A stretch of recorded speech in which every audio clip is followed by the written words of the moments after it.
नमस्कार, आप देख रहे हैं जी मध्य प्रदेश छत्तीसगढ़। मैं हूं रूपेश गुप्ता।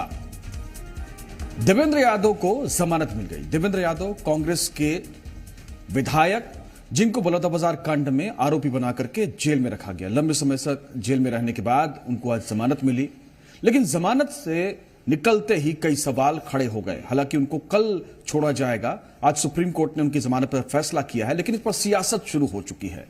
पहली सियासत कांग्रेस के अंदर है कि अब देवेंद्र यादव जब निकल करके सामने आएंगे तो उनके कद से कांग्रेस की जो आपसी लड़ाई है उस पर क्या असर पड़ेगा। दूसरा, भारतीय जनता पार्टी को कांग्रेस घेर रही है, तो भारतीय जनता पार्टी इस पर क्या जवाब देगी। भारतीय जनता पार्टी कह रही है कि अभी सिर्फ जमानत मिली है, लेकिन बहुत बड़ा सवाल यह भी है कि जिस तरह से कांग्रेस ने इस मसले पर भारतीय जनता पार्टी सरकार को घेर रखा है, क्या आने वाले दिनों में वो और मजबूत होगा।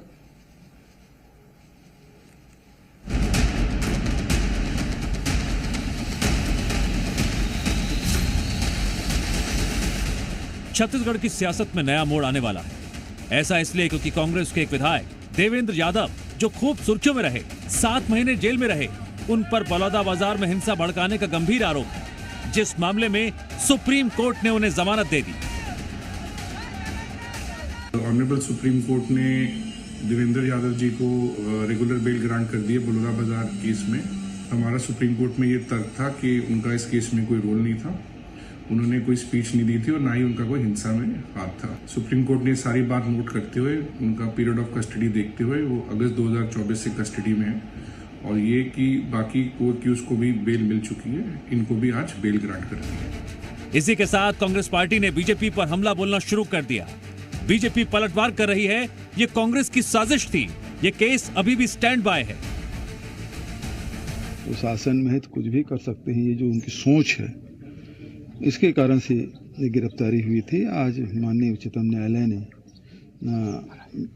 उन्हें बेल दी है, और मैं समझता हूँ कि आने वाले समय में जब भी ट्रायल होगा वो बाइज्जत बरी होंगे, क्योंकि ये षड्यंत्र हुआ था जैद खान को काटने का। देखिए, कोर्ट ने जमानत दी है। आरोपी को जमानत देना न्यायिक प्रक्रिया है और हम न्यायालय का सम्मान करते हैं, लेकिन कांग्रेस पार्टी यह भी कहती है कि अगला बलौदाबाजार फलाना शहर होगा, यानी कांग्रेस का षड्यंत्र था और केस आज भी स्टैंड बाई है, न्यायालय में लंबित है। तो ये समझना होगा कि आप बार बार किसी शहर को जलाने की अगर आप धमकी देते हैं तो ये राजनीतिक पैमाना नहीं हो सकता, ये बहुत अनुचित है। बीजेपी हमेशा से आरोप लगाती रही है, छत्तीसगढ़ में बीते दिनों हुई तमाम घटनाओं के पीछे कांग्रेस पार्टी के लोगों का ही हाथ है। कांग्रेस नेताओं पर बलौदाबाजार हिंसा को लेकर लगातार जुबानी हमले भी जारी हैं, लेकिन अब देखना यह है देवेंद्र यादव की जमानत पर रिहाई के बाद कांग्रेस किस किस बात की दुहाई देगी। ब्यूरो रिपोर्ट, जी मीडिया।